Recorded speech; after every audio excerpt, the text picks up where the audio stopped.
Hey folks, welcome to Lockstock Canada. My name is Sandeep and today we are going to be talking about the PR process.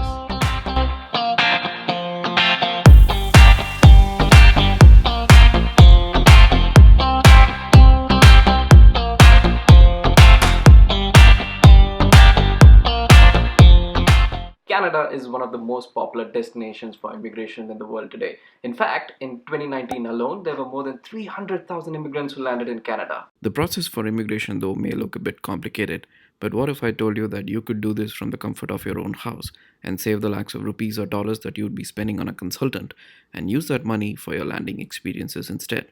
In this video, I'll tell you everything you need to know about Canada's PR process so that you can do this all by yourself.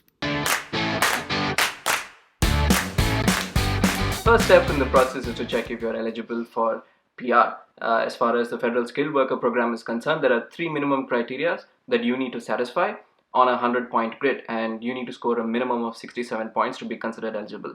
Let's look at these three criteria. The first one is skilled work experience. So in the last 10 years, at least 1 year you should have worked full-time to satisfy the requirement as a skilled worker.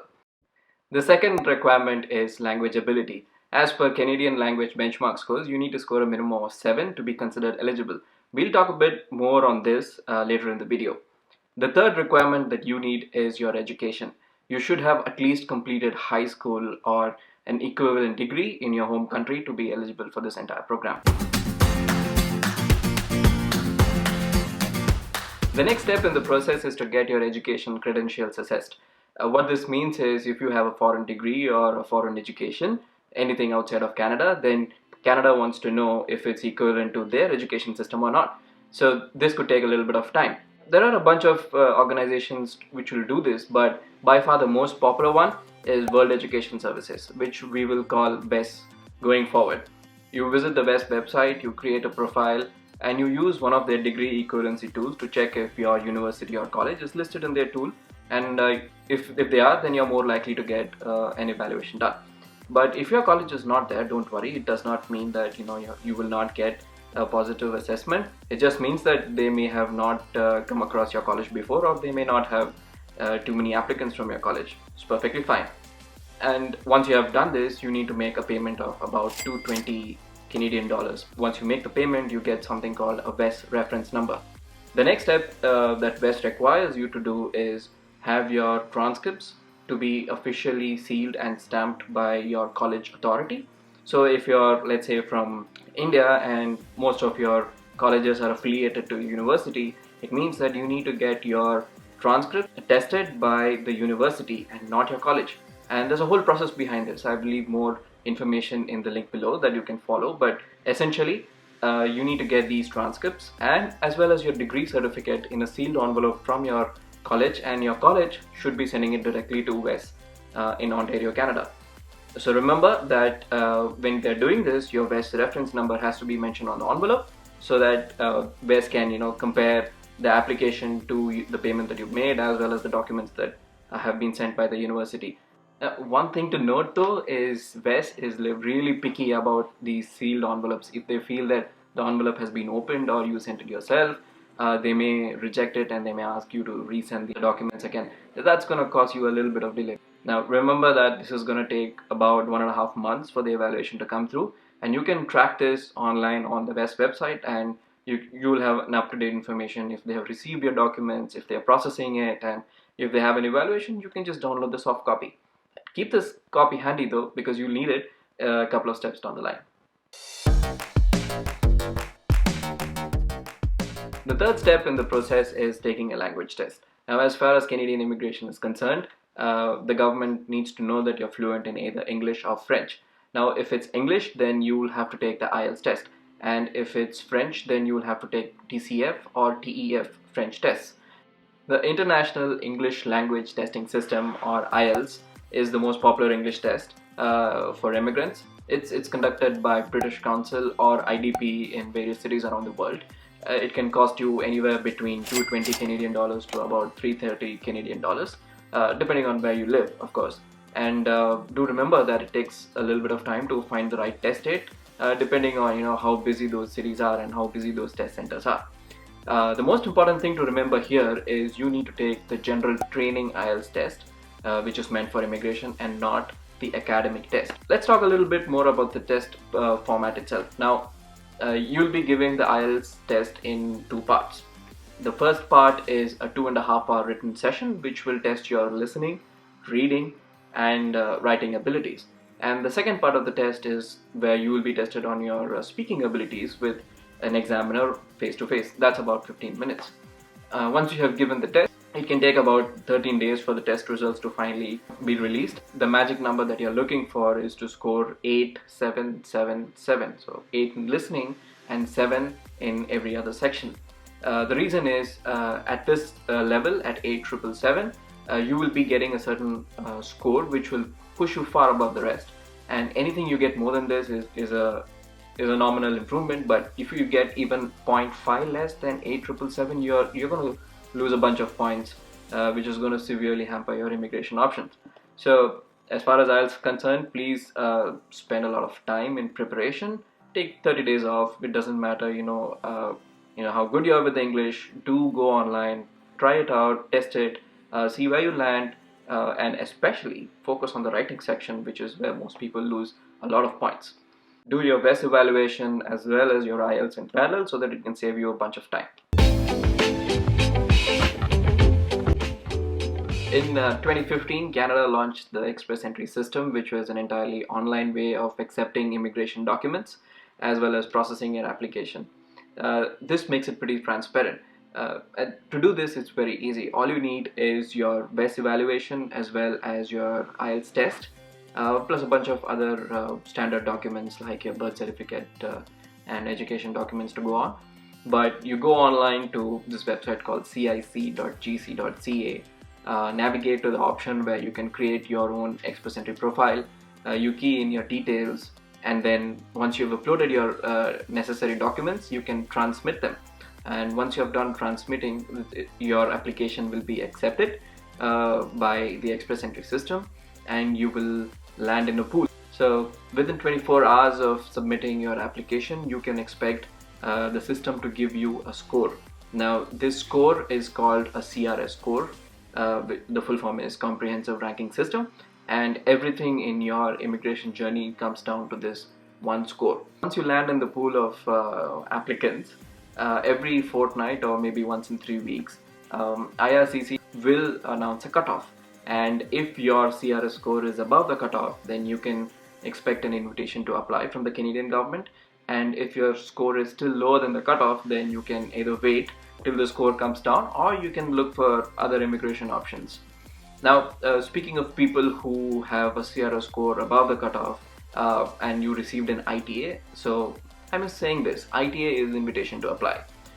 Basically what that means is the Canadian government is inviting you to apply for permanent residence, and at this step it's 75 to 80% of the journey is complete. Going forward, all you need to do is submit your documents and you're good to go. So congratulations on your ITA. You have now exactly 60 days to submit your documents. Now 60 days can look like a lot, but you'll be surprised to know how fast the time flies, especially when you go hunting for those documents. Let's look at them one by one. The first document that you'll need is a medical exam confirmation. Now Canada requires all immigrants to get a medical checkup just to be sure that you do not have any condition which is going to cost the taxpayer too much of money per year. Now there are some things you should know about the medical exam. There are certain hospitals in each city which are designated by IRCC to conduct this exam, and the exam can last for about 2 to 4 hours and cost you about 100 to 250 Canadian. The hospital or the authority which is conducting this medical exam for you will directly upload the findings on the e-medical system, which will be transmitted directly to IRCC. They will of course give you back a confirmation which you can keep handy and upload it later on in the application process. The second document that you'll need is a police clearance certificate, just to be sure that there are no criminal cases which are pending against you. And you need to get these from countries where you have lived for 6 months or more. Now these 6 months are calculated cumulatively, so if you've been to, let's say, France for 3 months early this year and later this year you go again for 3 months, then that's considered a 6-month stay. and you will have to maybe get in touch with the French authorities to get a police clearance certificate for yourself. Now the PCC itself is going to cost about $100 to $200, and if you're in India, it's about just $10, where you apply online on the Passport Seva Kendra. The next document is proof of funds. Now, we didn't talk about this early on, but if you're migrating to Canada, then the Canadian government expects you to have certain funds already in your account so that you can survive the first few months of immigration. Now, there's a very specific dollar amount for if you're a single person, or if you're a couple, or if you're a family with 2 kids. Look up that amount and ensure that that amount is present in your bank account, or an instrument that is immediately usable like a fixed deposit. But do not have those funds in an instrument which is difficult to break. For example, a provincial fund which is locked for 5 years or something like that, or jewelry or real estate. Those things don't work. Now, some of you may be getting the funds from your parents or relatives. In those cases, please get a gift deed from the person who is giving you these funds, stating that they are giving it to you for the purposes of so and so, and they do not expect you to repay them back. There's a balance certificate, which is a document that will prove that you have these funds in your account. But remember that you need to provide 6 month statement to the visa officer as part of your application, showing how your funds have accrued over the last 6 months. And one of the things to note here is try to avoid large transactions, because large transactions are sometimes suspicious, and that's the last thing you want your visa officer to have, suspicion on your application. So what I would advise is, if you have salary coming into your account, let the funds accrue month over month, and let it build up to that set proof of funds amount. Start saving as soon as you think about PR. So you have at least 6 to 7 months to save up the funds, and it grows in your account, and it makes a pretty good picture whenever you give it to a visa officer. The fourth document that you will need is a reference letter from your employer, basically just to prove that the work experience that you have claimed is legitimate and it's coming from the company that you worked for. Typically you would expect it to be on a company letterhead. It would mention other details. The problem is IRCC is looking for some very specific information. For example, they are looking to know if it's a part-time or a full-time employment, how many hours you work per week, what were your roles and responsibilities, and so on and so forth. Now, this can be a little tricky because most companies do not give you such detailed reference letters, especially if you're working in a multinational corporation. They would probably have a template. The template would have some very fixed fields, and that's the kind of letter you could expect. So in those cases, there is a way to get it. You don't have to freak out. I have left a link in the description below where you can check out the template that you can follow, how to get it from your employer if they're not willing to give you one. Just one thing to note as far as a reference letter is concerned. The job category that you choose early on in your application for your work experience, so the roles and responsibilities of that particular job category has to match with the roles and responsibilities on your reference letter from your employer. The visa officer is very specifically going to check for it. Now, it doesn't have to be verbatim, it doesn't have to be the exact words, but at least the meaning of it, or a summary of it should match with what your job category or NOC code says. Just keep that in mind. Apart from these 4 key documents, there are a bunch of other documents like marriage certificate, a digital photo, your educational documents that you need to upload. Most of it is routine, you probably already have it, nothing to worry. Once you've collected these documents, the biggest expenses in your PR journey are going to come up right ahead. You submit your application, and then you'll be taken to a payment page, and there are 4 key payments that you need to make at this stage. The first payment is a $550 fee for application processing. The second fee is a $490 fee for a right to permanent residence. The third one is about $150 for a dependent child. And the last one is a biometric fee, which can cost you about $95. Once you make the payment, 2 things will happen. CIC will get in touch with you to schedule your biometrics in 30 days. And the second thing is, within 24 to 48 hours, you will receive a receipt from the government itself, stating that you have paid the fees and you have submitted your application, and from here on it's all processing. Now this is called acknowledgement of receipt. It's abbreviated as AOR. And from here on, all you need to do is sit tight and pray that the visa officer is processing your application fast and that there are no more problems in it.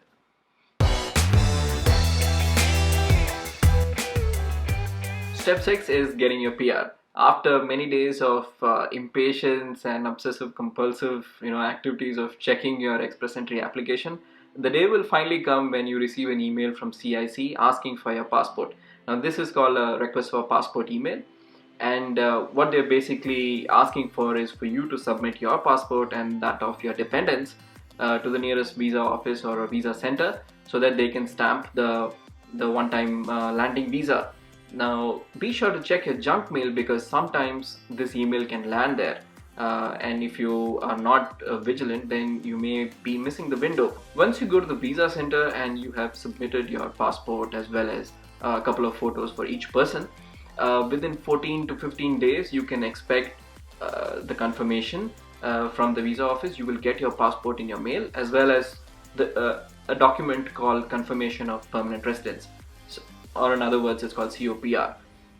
This is the most important document as far as your immigration is concerned.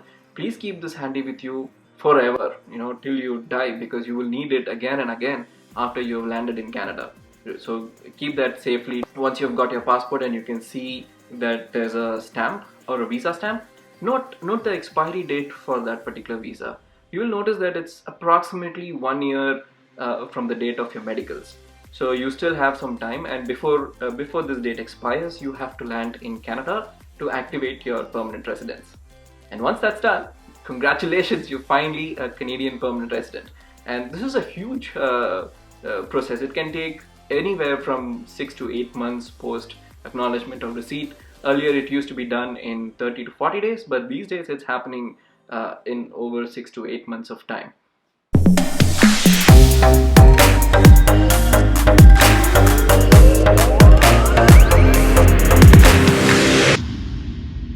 That was a long process and expensive one, right? So there are things that you can do very early on in the process to ensure that you know what your chances are. Let's look at some of the things that can help you do that. First is your IELTS. Please take an online test. There are a bunch of websites like IELTSup.com which offer free tests for listening and reading. Take the test and see where you land. So if you get something like 25 to 29, then it could mean that you need more than 30 days for preparation. If you're scoring above 35, then maybe a couple of weeks would do. This will give you an estimate of where you're expected to land, how much time it's going to take you to prepare for IELTS, so that you're not in a hurry to book a test date and you don't have enough time to prepare for the test, because IELTS is the most crucial step in your entire application. So take the time, prepare well, know where you land very early on in the process so that when the time comes, you have had sufficient practice before the exam. Second thing to remember is VES. Remember how I said you can apply for a VES evaluation even if your college is not there? The trick here is to scour the internet, look for people from your college or universities who have applied for a VES credential and see if they've got any response or not, because sometimes what happens is if your institution is not very recognized, then your masters may not be considered as a master's equivalent by WES, and they may give you an equivalency of a bachelor's instead, and that can cost you about 20 to 30 points. That's a lot, and that can cost you an immigration. So look very early on in the internet and get an idea of how the evaluation is going, so you can set your expectations pretty accurately very early on in the process and you don't feel disappointed later on. The objective of our express entry application, at least for you and me, is to maximize our CRS scores, which means gain as much point as you can so that you stand up higher and higher in the pool. One way to do this is age. After 30 years of age, every birthday you lose about 5 points. So if you or your spouse is younger and maybe more qualified, then consider making them the primary applicant. And you can be the dependent on the application. This doesn't really mean anything as far as jobs are concerned after you have become a PR, but it matters a lot from the application perspective. The second thing you can do to maximize your points is have your spouse take the IELTS and VES evaluation as well, because that can add a crucial maybe 20 to 25 points to your application. And all of this, whatever I just said, can be easily found out in a tool called CRS Calculator. Use the link in the description below. Navigate to this tool, see in your family configuration, your education, your expected IELTS scores, look at the best score you can get, look at the worst score you can get an idea of what your chances are, because if you don't do this early on, then you're just shooting in the dark. You don't know how much points you're going to get after you have submitted your Express Entry profile. Why be in such a situation? So take the tool, take the test very early on. It's free, doesn't take any time. And whatever score you get in your CRS calculator is the exact score you will get after you have submitted your Express Entry. Now, most people don't do this early on in the application. Please consider using the CRS tool. That's going to be your go-to tool, at least till you have submitted your Express Entry profile. Use all permutations and combinations. See how you can maximize your CRS scores. If the process seemed very complicated, then I have made a simple illustration that you can use to see how we've progressed through each of these steps. The first thing that we did was check our eligibility, which took about 10 to 15 minutes.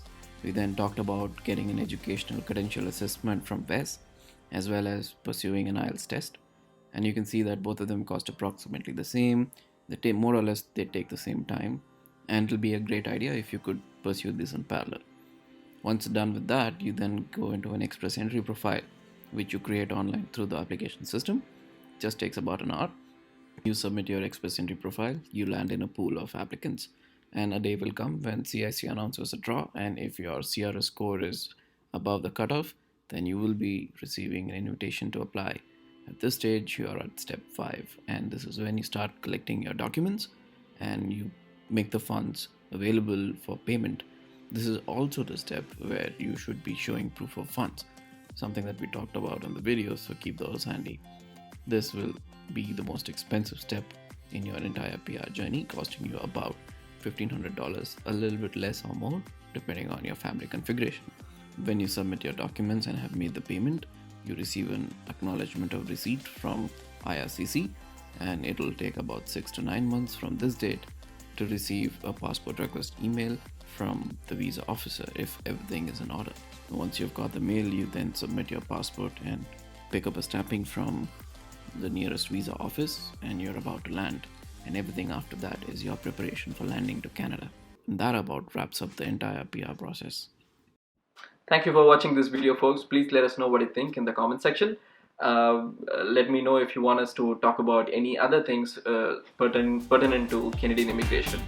Alright, see you. Bye-bye.